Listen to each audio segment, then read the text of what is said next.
Hello, and welcome to Silent Driving Lessons. This is the Show Me, Tell Me, Questions and Answers, 2023. Candidates must answer 2 vehicle safety questions during the driving test. Known as the Show Me, Tell Me questions, they cover basic maintenance and operation procedures for the vehicle being used. You may be asked to open the bonnet to identify fluid reservoirs and explain how you would check fluid levels. Your trainer will advise you how to make these checks safely on your driving test vehicle. During your test, you will not be asked to touch a hot engine or physically check fluid levels. Examiners may not ask the questions exactly as stated, and you're not obliged to answer exactly as described.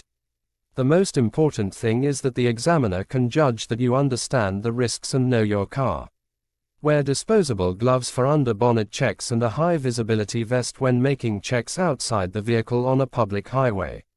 Question: tell me how you'd check that the brakes are working before starting a journey. Answer: explain that, when you push down on the brake pedal, it should not feel spongy or slack. Brakes should be tested before you set off. The vehicle should not pull to one side when you use the brakes. Questions you should ask yourself are: how should you test the brakes as you set off? And what should you do if the brakes don't seem to be working properly? Question: tell me where you'd find the information for the recommended tire pressures for this car and how tire pressures should be checked. Answer: explain you'd refer to the manufacturer's guide. Use a reliable pressure gauge. Check and adjust pressures when tires are cold. Don't forget the spare tire. Remember to refit valve caps after checking. Questions you should ask yourself are: where is the tire pressure information commonly displayed? How does vehicle loading and journey type affect recommended tire pressures? Why check pressures when tires are cold? And what if you have a space saver or tire repair kit instead of a full-size spare? Question: tell me how you make sure your head restraint is correctly adjusted so it provides the best protection in the event of a crash. Answer: adjust so the rigid part of the head restraint is at least as high as the eye or top of the ears, and as close to the back of the head as is comfortable. You can demonstrate as you explain. Questions you can ask yourself are: what is the danger of not adjusting your head restraint correctly? Who should ensure passenger head restraints are correctly adjusted? Note that some restraints might not be adjustable. Question: tell me how you'd check the tires to ensure they have sufficient tread depth and that the general condition is safe to use on the road. Answer: explain that the tires should not have cuts or bulges. There should be 1.6 mm of tread depth across the central 3/4 of the breadth of the tire, and around the entire outer circumference of the tire. Questions you can ask yourself are: why is it important to have good tires on your car? What should you do if you notice a defect on one of the tires? How often should you check the conditions of your tires? What can cause uneven tire wear? And how can you check tread depth? Questions: tell me how you'd check that the headlights and tail lights are working. You don't need to exit the vehicle. Answer: explain that you would operate the switch after turning on the ignition if necessary, then walk round the vehicle to check the lights. Questions you can ask yourself are: how often should you check that your vehicle lights are working? And what should you do if a vehicle sensor indicates a fault with vehicle lights? Question: tell me how you'd know if there was a problem with your anti-lock braking system. Answer: explain that a warning light should illuminate if there is a fault with the anti-lock braking system. Questions you can ask yourself are: what is the purpose of ABS? And what should you do if a vehicle sensor indicates a fault with the vehicle ABS? Question: tell me how you'd check the direction indicators are working. You don't need to exit the vehicle. Answer: explain that you'd operate the indicator switch after turning on the ignition if necessary or turn on hazard warning lights, then walk around the vehicle to check the lights. Questions you can ask yourself are: what else might warn you an indicator had failed? And what should you do if an indicator fails while driving? Question: tell me how you'd check the brake lights are working on this car. Answer: explain that you'd operate the brake pedal, make use of reflections in windows or doors, or ask somebody to help. Questions you can ask yourself are: what is the danger of driving with faulty brake lights? And what should you do if your brake lights fail during your journey? Question: tell me how you'd check the power-assisted steering is working before starting a journey. Answer: explain that if the steering becomes heavy, the system may not be working properly. Before starting a journey, maintaining gentle pressure on the steering wheel while the engine is started should result in a slight but noticeable movement as the system begins to operate. Alternatively, turning the steering wheel just after moving off will give an immediate indication that the power assistance is functioning. Questions to think about are: why does the engine need to be running to check the power-assisted steering? And what should you do if you realize the power-assisted steering has failed during your journey? Question: tell me how you'd switch on the rear fog lights and explain when you'd use them. You don't need to exit the vehicle. Answer: explain you'd operate the switch and check the instrument warning light comes on. Explain when fog lights should be used. Questions to think about are: why might it cause danger to keep fog lights on in good conditions? And what other precautions might you take in conditions of poor visibility? Question: tell me how you switch your headlight from dip to main beam and explain how you'd know the main beam was on. Answer: explain how to operate the switch, ignition or engine on if necessary, and check that the main beam warning light comes on. If safe, you can demonstrate as you explain. Remember to switch off the headlights when no longer needed. Questions you can ask yourself are: when should you use your main beam headlights? What dangers can be caused by incorrect use of main beam headlights?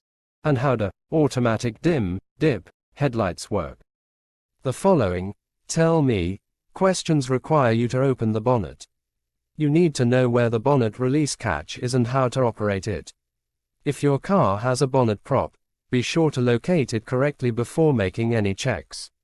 After making under bonnet checks, take care to stow any prop correctly and close the bonnet securely. Question: open the bonnet and tell me how you'd check that the engine has sufficient oil. Answer: open the bonnet and secure it as necessary. Identity dipstick, oil level indicator. Describe check of oil level against minimum and maximum markers. Close the bonnet securely before driving. Questions to think about are: why does the engine need oil? And why must you not overfill the engine oil? Question: open the bonnet and tell me how you'd check that engine has sufficient engine coolant. Answer: open the bonnet and secure is as necessary. Identify high and low level markings on the header tank where fitted or radiator filler cap and describe how to top up to correct level. Questions to think about are: what is engine coolant a mixture of? And what dangers do you need to be aware of when checking or topping up the engine coolant? Question: open the bonnet and tell me how you'd check that you have a safe level of hydraulic brake fluid. Answer: open the bonnet and secure as necessary. Identify the brake fluid reservoir and describe how to top up to correct level. Questions to think about are: how would you find out what was the correct brake fluid to use? And why must you be careful not to contaminate the fluid? Show me questions are asked whilst you are driving. These are the questions you may be asked with the minimum required for a correct answer. You should only perform the requested safety task when safe to do so. The examiner will want you to show how you would carry out one of these tasks by asking. Question: when it's safe to do so, can you show me how you wash and clean the rear windscreen?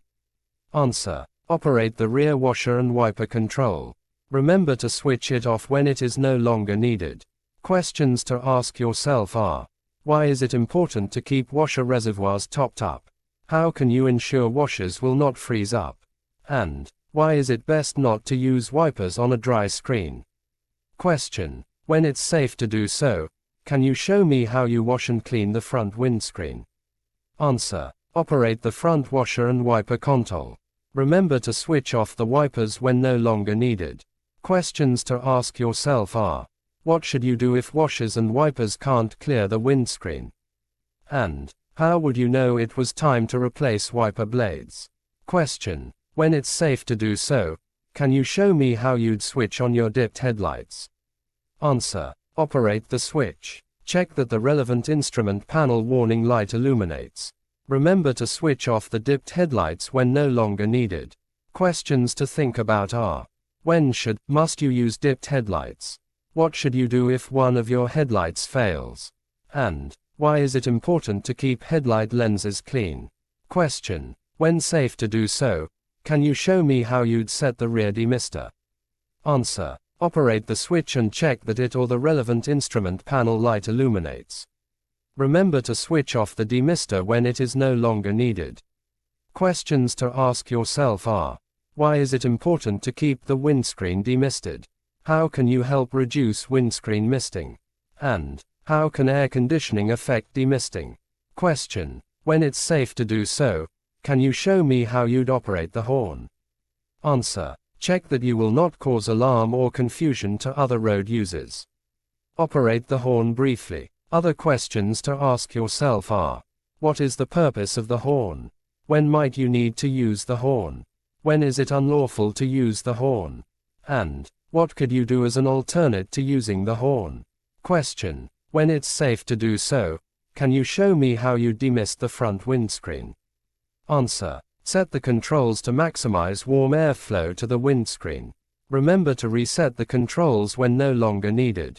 Questions to think about are: why is it important to keep the windscreen demisted? When should you operate a heated front windscreen? And how can an open window help? Question: when it's safe to do so, can you show me how you'd open and close the side window? Answer: operate the switch or mechanism as appropriate to open then close the window. Questions to ask yourself are: why would it be important to know how to open a window? Why is it important to know your vehicle? And when should you familiarize yourself with the controls of a new, hire, replacement vehicle? Thanks for watching. Please like and subscribe.